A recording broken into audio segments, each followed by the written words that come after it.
Good evening, everyone, and welcome to this week's edition of Tuesday Evening Happy Hour with Back to Basics Dog Training. For, excuse me. So, for those of you who know me or don't know me, I'm Leon. I'm the trainer here at Back to Basics Dog Training, and each and every Tuesday evening at 8 o'clock Eastern Standard Time, I bring you this live free Q&A dog training session, podcast, whatever we want to call it this week, where absolutely no questions regarding your dog's behaviors are off limits. So, guys, if you're watching now, later on in the replay, whenever, shoot me a comment. First of all, let me know you're watching, where you're watching from. The more comments I see, the more pumped up I get, the more I just keep going. So, let's make this as interactive as possible, guys. Shoot me a comment, give me a shout out, let me know you're watching, where you're watching from. Does the old heart some good, and we can get going. So, as always, I start the conversation with a topic of the week. And what I ask all the viewers to do is if you have a topic of the week you want me to bring up, email me, text me, Facebook message me, figure out a way to get in touch with me, guys, and let me know the question, and I will approach it either on my Tuesday evening. If you prefer Tuesday, put it in when you text me or reach out to me, or my Saturday morning at 11 o'clock Eastern Standard Time. I do this twice a week. Watching from America morning, good evening. See, I'm so geared up on my Saturday mornings. Teresa, Michelle, hello, Michelle, Rob, Athena, and Bergen. Um, I'm finalizing my plans to come up north, guys. So if anybody's going to look for a one-on-one private session with me when I'm up north, let me know. I'm heading up there, I think, on April 16th, and I'll be there till May 6th or 7th. I don't remember. I'm just trying to finalize it. First 2 weeks I'm there, I'm going to be doing a heavy-duty board and train, which will be videoed, recorded, whatever the terminology we use in 2023. And I will also be doing some of that via a live during sporadic times during the week to work with it. It is a resource guarding issue. It is not something that anybody who deals with resource guarding, please reach out to a professional. And remember, guys, not only while I'm up in New York, we can do the private one-on-one sessions. Anytime somebody needs, we can do Zoom. Zoom is definitely an economical methodology, an economical way of training. I wish I could take Athena for a couple of weeks. I am trying real hard, guys, to get a facility down here, and then I can take dogs from all over the country. We just have to figure out transport to get them down here to work on the issues.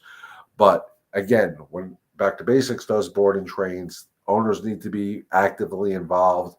If I am going to take dogs from outside of this area, we're going to have to figure out a way to get you guys actively involved, because it doesn't matter if your dog listens to me. I need them to listen to you guys.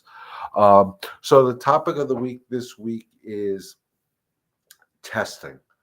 I know I've briefly talked about testing and how dogs test us, and it's so crucial. As a matter of fact, one of my customers that I've been working with for the last couple weeks sent me a text message today. The dog is definitely testing them. And testing, guys, is hard because they will do behaviors they normally don't do sometimes. They may test you by growling at you. They may test you by basically flipping you off and saying, well, you asked me to sit and I'm not going to sit. Those tests are so crucial that we check our own energy and we check ourselves, because when they're testing us, they really want to see, are we truly that calm, confident pack leader they're asking us to be? And it is so important you tap into that at that point, because if you can pass these tests, then it's after that it's smooth sailing.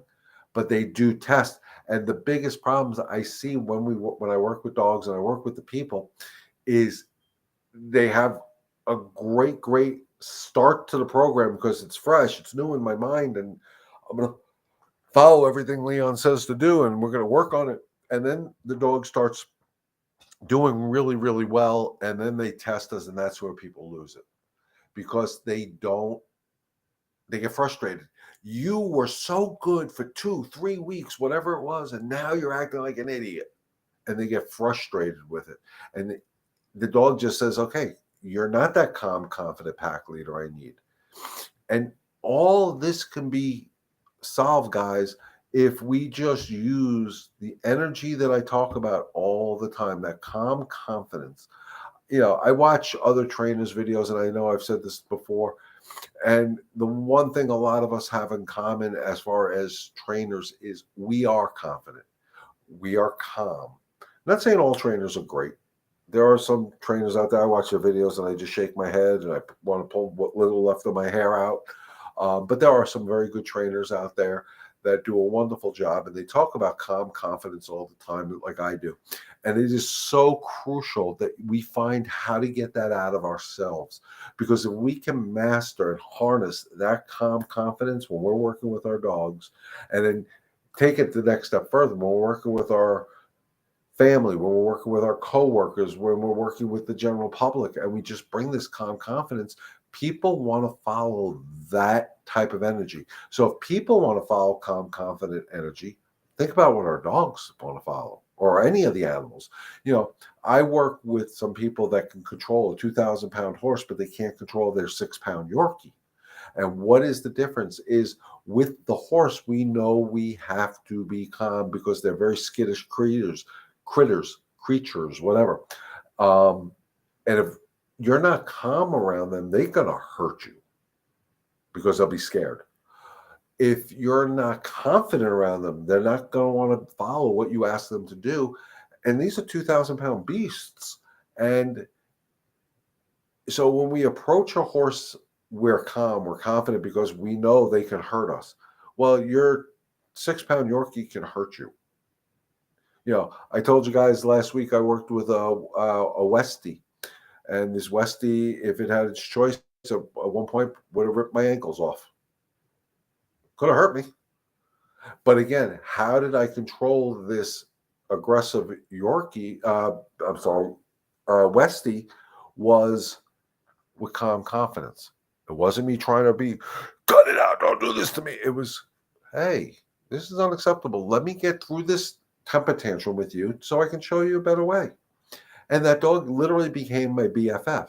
And it was a beautiful thing to see. And the best part is the feedback I got from them on Saturday was that they did have another episode where the dog went after her husband, and she was able to work the dog through the temper tantrum to calm down. And of course, once she did that, fantastic. And that's the things we have to learn to do, is work them through it. Let them get it out of their system. So I'm going to pick on Athena right now, who does the fence fighting. Work her through it. Bring her out there on the leash with the e-collar. Work her out through it, but stay calm and confident. And you're going to say no to it, and you're going to use your leash correction or a stim from the e-collar. And as soon as you see that switch, that change, you're going to have to wait her out, because she's used to doing this. And you're going to sit there and you're going to be, nope. And body language energy is going to make a huge difference with her. And you wait her out. And then when you see that going from, okay, and she relaxes, praise, treat her, whatever it takes. So she learns, oh, when I'm not barking at the fence, when I'm not reacting to the dog on the other side of this fence, the energy changes, because we go from that assertive energy to good girl. That's a much better energy for her. And then if she's treat motivated, we can give her treats. We can say good girl without the excitement, and she learns it. But you have to do this 100 times. You have to do it 100 times. And once she understands that every time it's going to be the same thing, that's that third C in the 4 C's of training, which is consistency, she's going to give it up. This Westie that went after me after the third or fourth time, I don't remember anymore, gave it up because she tried her bluff game, nipping at my tennis racket that I used as a blocker. And then finally, the third time, she went for the kill shot on the tennis racket. And I stayed calm, confident. And she realized, okay, I'm not getting a reaction I thought. What does this guy want? Well, every time she gave me that submission, for lack of better terms, and when I saw that going from that to, I was good, and I took away all the pressure away from her because I used my body as pressure, because and the leash, of course, as pressure. But when she gave me what I wanted, I gave it right back to her, and I'm like, yes, and I took away the pressure. Dogs understand pressure. They understand pressure on the leash, and they understand pressure with body language and energy. And the quicker we can understand how to communicate them in that calm, confident way, they get it. They get it, they understand it, and they will follow that calm, confident energy. They're not going to follow insecure energy. They're just not. It's not safe. It's, you got to remember they're pack animals the same way we are. So, and I always use the terminology, if you're in one of our military and you're following a general into battle and that general isn't confident of this game plan, are you going to be following them into that battle? Or you could be like, hell, I'm getting the hell out of here. So you're not going to follow that negative energy, but you are going to follow a calm, confident, saying, we got this, we're going to get this done. And you feel that energy and it just radiates. This is going to sound weird and I'm dating myself, but that guy, Richard Simmons, who was the aerobics thing, his energy was infectious. That hyper was infectious. You could watch him on a video and you would just get pumped up because his energy was effective. Your energy can do that. Your energy can get somebody jacked up, or your energy can calm something down, depending on what energy you want to feed into. When we're working with the dogs, feed into that calm energy. Bergen tries to go to the fence when the dog is out, but you grab her leash and just say no, and she's manageable. Athena redirects sometimes, and it's relentless. That's the problem. First of all, again, Michelle, I would work with Athena separately. Bergen has to be inside because that energy feeds energy, and it just is a disaster waiting to happen. But if you know she's going to redirect, that is the temper tantrum. She did that when I was there. If I remember, she kind of redirected, I think, on Rob. The redirection is the temper tantrum. I want to get at this dog. I can't. I got to do something. And you got to ride the wave with her. She's a big, strong dog. So physically, you got to be able to handle her too. And it's not a matter of holding that tension on the leash when she's trying to redirect at you. It's holding her at arm's length, riding it out, going with her, because she is using so much energy when she's throwing that temper tantrum. And the bigger the dog, the more energy they use. So they can't keep it up longer. And then as soon as she gets that temper tantrum out, good. And I bring her back to the fence. And then go through the process again. And what you'll see is each one of those temper tantrums last a shorter period of time. First one may last a minute and a half. I don't know. Second one will, if it's a minute and a half, the second one may only be a minute. Third one, 30 seconds. Usually there's not a fourth. But I know it seems relentless. And those temper tantrums are hard to deal with because, one, she's a big girl. But you got to let her get it out of her system. And the worse she is, the calmer you need to be, which is hard. But I understand, and I know that it's hard, but I know what the end result will be. If she does that with me, and I did that, Westie is the great example. I could have changed my energy to a little bit more assertive, because remember, assertion and anger are about this close together. I chose to calm myself down even more because I needed that energy to be more powerful. And if I had Athena, I would let her throw her temper tantrums, and I would stay as calm as I possibly can. And I've tracked it on my watch, and I've seen myself do this, where when the dog is going through the height of the temper tantrum, my heart rate actually goes lower. So, but it's believing that it'll work. believing that when she redirects, she's not being aggressive towards you. She's just trying to figure out what the hell's going on in her brain. And the more you let her do it and work her through it, this is what I talk about guiding. It's not forcing her into it. We're guiding her through this because there is absolutely no reason to do this. And that's what she has to understand without the words. And the quieter you are when she's doing this, the more she'll improve. We tend to try to talk to them when they're throwing their temper tantrums. Stop it, cut it out. What are you doing? Blah, blah, blah, blah, blah, blah, blah. No, no, no, no, no, no. No, because the more we use this, the higher they go. So you're better off being quieter because quiet represents calm. We got better at it. I thought letting her near the fence is feeding the action like a game to her. We try not to let her near the fence. But it's no, Michelle, that's no different than if you have a puppy that chews shoes, putting shoes up here. You're avoiding the situation. So I would challenge her to the boundary where I want her to be able to get close to that fence. This is as close as you're allowed to go. And this is how you need to act like a lady. And if you're going to act any way different, we're going to let you throw your temper tantrum. We're going to say no at least once.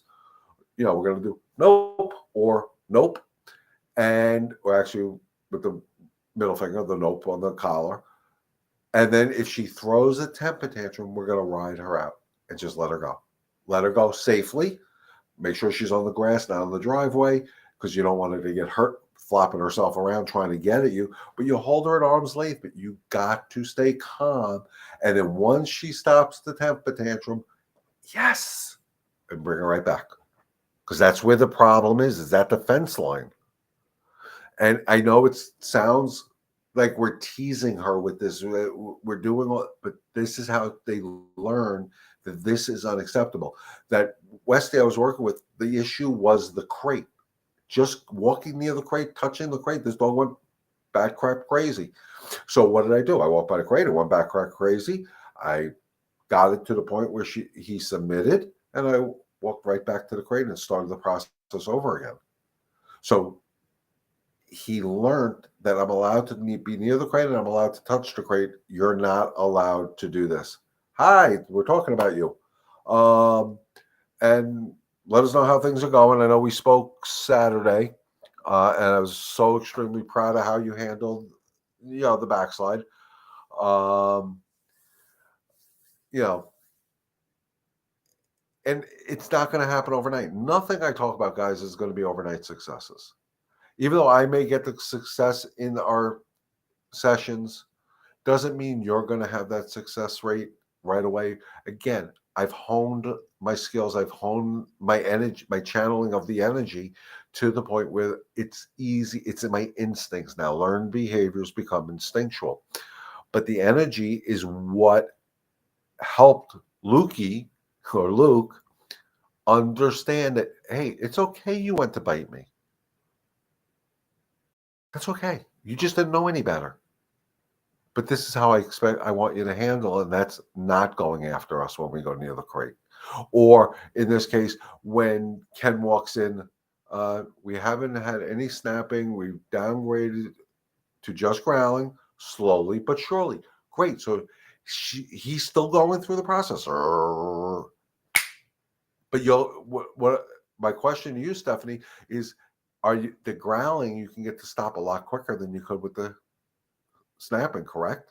You can get the growling to stop a lot quicker than the forward motion with the snapping.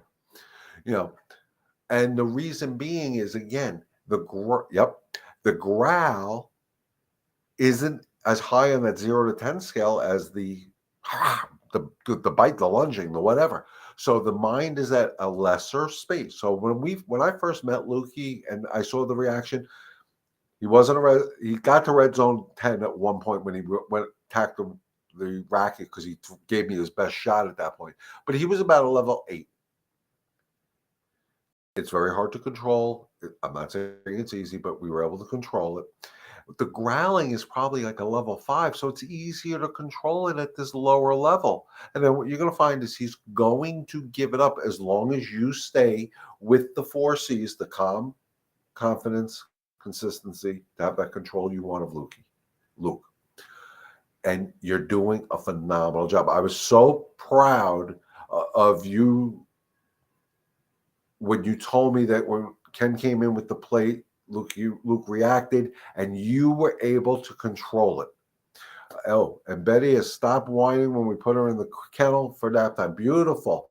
And that's because with her, you're representing the kennel being a good place. Now, we still have to represent that to Luke, because again, Luke was put into the cage when he made mistakes. And then I think at the board and train, the crate just became even worse because they definitely were not on my top 10 of trainers. And by the way, if you get a chance, Stephanie, text me the name of that trainer. I'm just curious.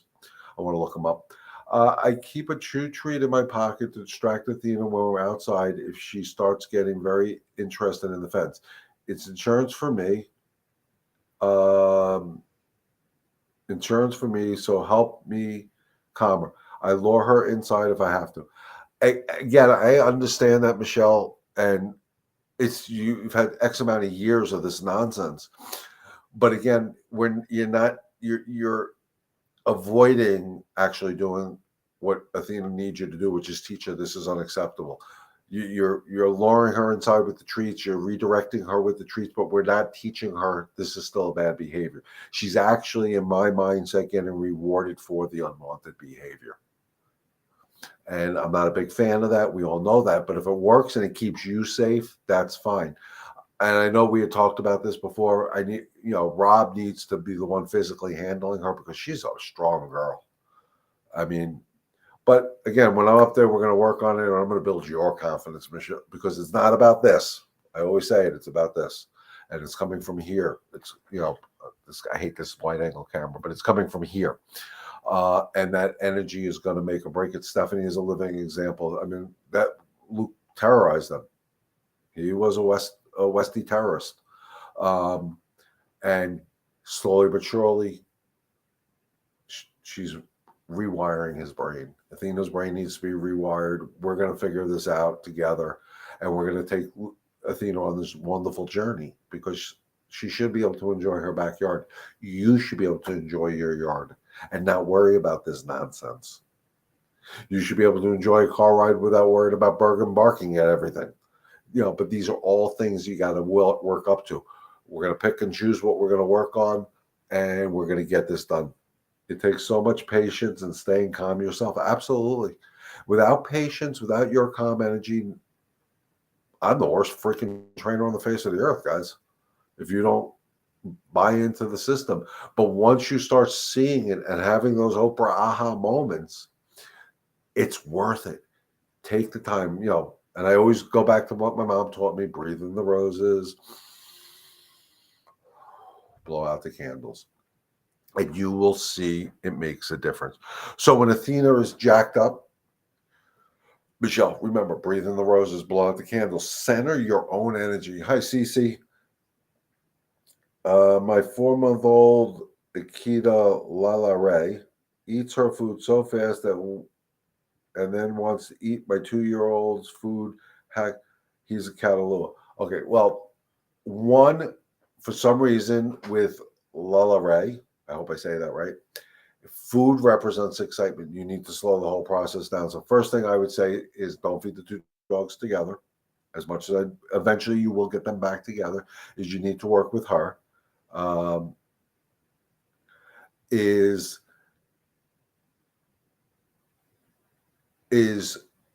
do not feed her when she's excited. And I know that's hard for people. We all go through the same routines, and 90% of the people I know do this, maybe 95. We have our dogs sit before we give them the food, and then we give them a release word. Remember, sitting is an obedience command. State of mind is behavioral. So when we're feeding dogs, and this should start at puppyhood, but it's never too late, food should represent calm.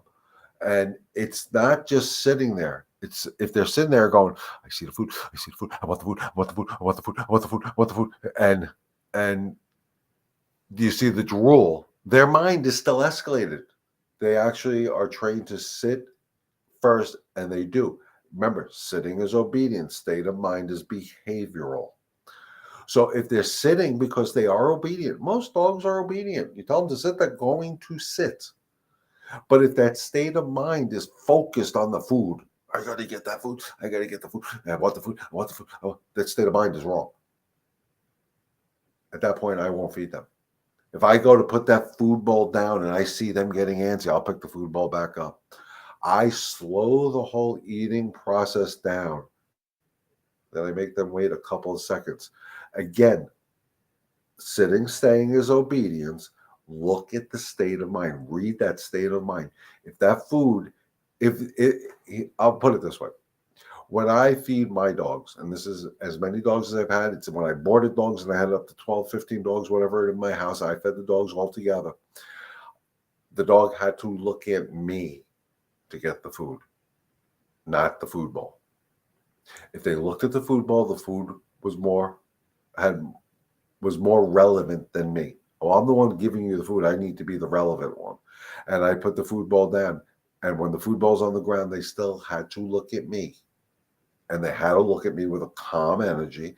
And then I would release them to eat. And if I saw any dog go and become that Hoover vacuum, I'd pick the food bowl back up. I would, and I go straight up. I take them, their nose right out of the equation. Repeat, rinse and repeat. Do it again. They learn to slow down. One, if they eat food too fast, they're not chewing. I've seen dogs throw up full pieces of kibble. I've seen them do that. It's not healthy. The bigger the dogs, and I think Akitas may fall into it. I'm not a vet, so that have that barrel chest, they get something that's called bloat when they eat or drink too fast, and they can actually twist their stomach, which is a deadly thing that can happen to dogs. Eating should be calm. Now, I'll tell you now, I made the worst mistake with Zoe when it came to food. I'm not kidding you. Literally, a cup and a half takes Zoe about 35 minutes to eat. Every other dog is done. She's still eating. I don't have a problem with it. I supervise any meals. When I had any more than one dog around, I supervise every meal. I will stand there until every dog is done. So in your case, Cece, if the Akita is done and the other dog, Jackson, I guess is the other dog's name, is not done, Lala Ray's got to go away. And I make those actions happen. Because you finish your food, that doesn't mean you can do that, because that can lead into a fight, which can be bad. If another dog came over to Zoe's food when Zoe was eating, it's not going to be pretty. What about using those special plates that look like puzzles? Slow feeders are good, but it's not breaking the excitement of the food. If that makes sense. Yes, it's good. It slows them down. They can only get a couple of pieces at a time, a couple pieces of kibble. So hopefully they actually chew it, but it's not breaking the cycle of the excitement. Think about us. If we eat excitedly, you get nauseous, you get sick. We need to slow it down, guys. I mean, there are some dogs that I've worked with that were so bad that I literally would take one kibble at a time and feed it to them. And they could only take it out of my hand when they're calm. So if I have my hand here and they come in and they rush in, I close my hand. Nope. Sit, rinse and repeat. I stay calm. I try it again. They bow in. I take it away. They have to learn. And believe me, it took me forever to feed some dogs that way. But they got the hint. But again, it comes from us, calm confidence. So you supervise them and you send her away. That's how it's got to be. We had to do this with my grand dogs. Brody would eat his food very fast, and he would sometimes go over to Milo's. He's not allowed to do that. And actually, he slowed down his eating. He didn't start eating fast until they got Milo. It was the funniest thing. He was a very slow eater when he was by himself. Then once they got Milo, I don't know what triggered him. Maybe something in his past. Again, I don't ask the question why, but all of a sudden Milo came in. He started eating his food too fast. We don't know why. We don't know what made the change, but we didn't accept it, and now he's learned to slow it down. Um, and it just takes time and it takes the patience, and we can't get frustrated with the process. We just can't get frustrated with the process. Cece, what I'm saying to do is not going to be the easiest thing in the world, probably more for you because it's about time. But if it's important to you, you need to make the time to do it. And that's why my suggestion would be at this point, maybe as much as I hate separation, separate them so you can focus on the problem and not worry about what Franklin or Jackson's doing or anything.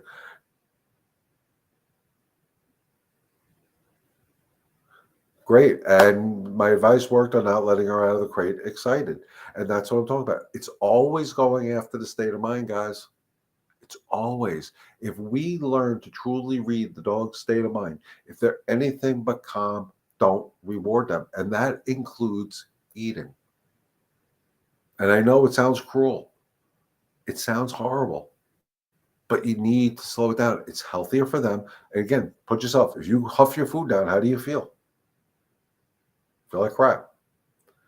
So they huff their food. They don't feel good. I'm not even worried. I'm not even concerned about that they finish their food and go to another dog's because that could be bad. But from a health point of view, it can't be healthy for them. It's not we're going to starve them to death, but they got to learn to slow it down. And the more you practice, the more you do it, the consistency. They stay full of, and that's true too. If you, it's again like us. If you slow eating, your eating down, you actually don't want consume as much food, and two, you actually feel fuller longer. So that's a great point, Stephanie. Um, and that's why I'm convinced. I mean, and I always pick on the pit bulls because they have the worst gas in the world. Most pit bulls eat their food too fast, for whatever reason that I've seen, and then they end up with the worst gas because their stomachs are upset, and boy, they stink. Um, but it all comes down to the same thing. And again, it doesn't matter. Overexcited coming out of the crate, overexcited greeting our guests, overexcited eating their food, insecure pack leaders, insecure anything. It's all the state of mind that we need to learn to control, not the physical control. I don't want to ever physically control dogs. Yes, I will to protect myself, like I did when Luke was going after me. I used the leash to physically keep him at a distance. I also used the tennis racket so he got closer to me because, again, I needed to show him, listen, you can do all this nonsense. I'm not changing. I'm not afraid of you. And I would do the same thing with Athena, who's a lot bigger. Yes, physically, I'll hold her out to the side if she's redirecting towards me. But the object is not to physically control. It's control that state of mind for the long-term result. And the long-term result is we have happy, balanced dogs. That's why on this banner behind me, I am 100% I am 100% committed to bring your dog back to balance. And that's what it's about. That's what Mother Nature is best at, is balance. There's forest fires. Why? So we can replant and regrow things. I mean, there's reasons for everything in the world of Mother Nature, much bigger than I can ever comprehend. But I know when it comes to dogs, they want to be balanced. They need to be. That's survival. A balanced mind survives. Calm mind survives. Any other state of mind is not healthy for them. Same way it's not healthy for us. So the more we work on learning how to reward our dogs calm, get them into that Zen pose, guys, and you will see you will have a happier, balanced dog that's willing to follow you wherever you go. And that's what this is about. That's why I say it's a journey. Even though Luke was doing this, we're taking Luke on a journey to a different path. And it's a beautiful thing for him to follow. Athena, same theory. Bergen, the same theory. Lala Ray and Jackson, the same theory. It's all going after the state of mind. If I had a facility where I can have a pack of dogs, I can have 20, 30 dogs because every single dog would be working on the same state of mind, so I don't have to worry about the nonsense. And I'm not saying I could get 20, 30 dogs today and put them all into one location to have that success. No, I'd have to start off with one or two at a time. but it's learning to reward that state of mind that you want. And that starts at an 8-week-old puppy. You can do this with an 8-week-old puppy. You can do this with an 8-year-old dog. It doesn't matter, because your energy is that powerful. Your energy is that powerful. Once you see it happen, it's so worth it, guys. So, with that being said, unless there's more questions, we're at about 40-minute mark right now. So we're going to wrap it up for the evening. Unless, of course, we have more questions. Of course, if we have questions, I'm going to be happy to answer them. But if there are no other questions, guys, as always, I have trouble telling calmness from obedience. It is very hard. It's when you're looking for calm, Nancy, and it's a great question. Obedience is the act of doing something. I ask a dog to sit, they sit. But if you see in their body language, when dogs are calm, ears are down, they're kind of melancholy, and they pant. So if you see a dog who's sitting very rigid and the ears are back and they're tight against them, and you see, especially on hot days, they ain't calm, they're obedient. So what you want to see is more almost like a slouch. And if, depending on the day, panting is relaxation. Calm panting. I mean, if they're panting and drool's coming out, that's a different pant. That's usually fear. But it's more, you have to look at the whole picture. Yes, I'm telling you to look at the mind, but it's the body language that's going to tell you. If they're sitting there very rigid, they're not calm. If their eyes are bugged out, they're not calm. So it all comes down. And if you don't see them doing this, wrinkling their nose, they are not calm. Because if they're not wrinkling their nose trying to smell things, their mind is overpowering them. So it's a bunch of things you need to look for. And like us, you can see tension in people's shoulders. So if you look at your dogs, that's why I said the head and the neck area, if you see tension there, they're not calm. And again, if you don't see their nose twitching, they're not calm. If you see their eyes bugged out of their head, they are not calm. It's a whole combination of things. A calm state of mind, when you see it, you will know it. But you will see it. Remember, obedience is, and again, the best way I can describe it, if you ask your dog to sit and they sit, they're obedient. But and I'm using the food, but if they're sitting there looking at the food and you see, I need the food, I need the food, I need the food, or you see, they're not calm. If you're working with, I forgot your dog's name, holy crap, I'm getting tired. If you're working with her, and you're outside, I know one of the issues with her is asking for a neighbor. She has a 9-month-old Wheaten Terrier. That's the one you said should be calling me. And is looking for a trainer who will do board and train. I don't do board and train. For her, one who doesn't use any type of e-collar or things that recommendations. All the board and trains around here that I know of do use e-collars. The problem I have, I don't know what the Wheaten's issues are, is board and trains are great for certain cases. I don't necessarily think they're good for all things. Reason being is if it's just an overexcited typical Wheaten whose overexcitement is turned to aggression, the owners need to be more involved in a board and train. I would love for them to let me come over and do an evaluation because it's probably just a misunderstood dog. I've worked with a ton of Wheatens, and unfortunately, I do board and train and practicing training in New York City. Yeah, unfortunately, Lucille, they're in South Carolina down here. But she's really timid, easily scared, pulls, such a sweet dog. She needs confidence, but she needs to have confidence in her owners. She needs to be confident in her owners, because if the owners, that's where the 4 C's come in. I really would love the opportunity to talk to her, because I know I can help them and guide them through this with this pup, because again, it's misunderstood. I'll be happy to do some research. I think most of the boarding trains down here that I've looked into, almost everyone I've heard uses an e-collar. Again, guys, I personally don't have a problem with the e-collar if used properly. Like in Stephanie's case with Luke, I think their boarding train that they took him to used the e-collar the wrong freaking way, and now he's terrified of a collar. Um, and that's scares the living you know what out of me. And again, could we fix this? Yes, if that's what Stephanie wants us to do. We talked about it. We could reintroduce the e-collar as a good tool. Um, e-collars are not bad tools. They, if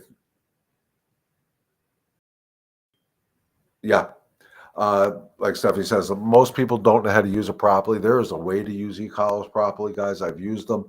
I do it in the most humane way possible. I'll tell you now, I felt the e-collars I use on level 1, I felt it on level 100. So it's nothing I would put on a dog that I wouldn't put on myself. So, uh, yeah. So maybe we can arrange. So I know Nancy, we're trying to, we're waiting for her to feel better. So hopefully you and I can do an actual session. Maybe we can kind of do a covert operation where we go by her house and hopefully get her out there with us. Not with her dog, just so she can understand a little bit more about it. But I'd be happy to try to help her, because it is about the dogs. Um, Again, guys, the tools for me, I'm writing down the problems I'm having so I know exactly. Good. I'm actually creating a form this week to send out to people who need my training so they can list all the problems they have, because I think we see, as humans, we see this. So I'm kind of in my form leading up to leading questions to try to get more information, to help you guys better. Um, but again, if we understand the recorded too, if you can. Well, I've actually seen Nancy's dog in action, and I did an evaluation there, and she got it pretty quick. So she just, it's more me helping again Nancy to move forward and have those aha moments. Um, but we're gonna have fun.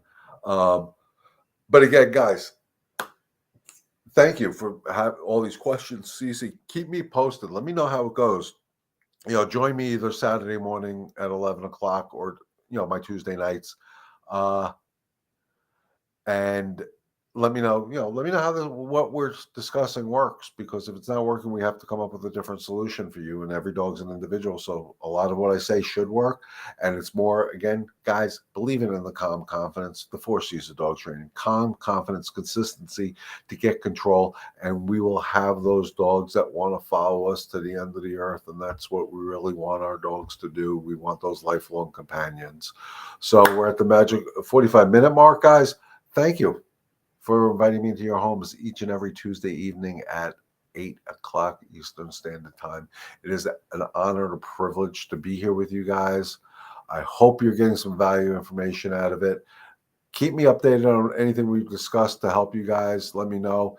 Again, if anybody wants me to talk about a specific subject, shoot me an email at info@backtobasics dog training. Shoot me a text at 631-514-9128 or 803-415-6870, I think it is.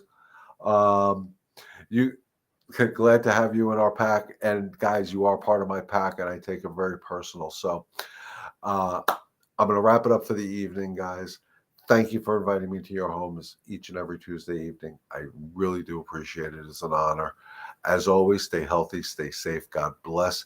And remember, together we can help one dog and one family at a time. Enjoy the rest of your evening, guys, and we'll see you Saturday morning.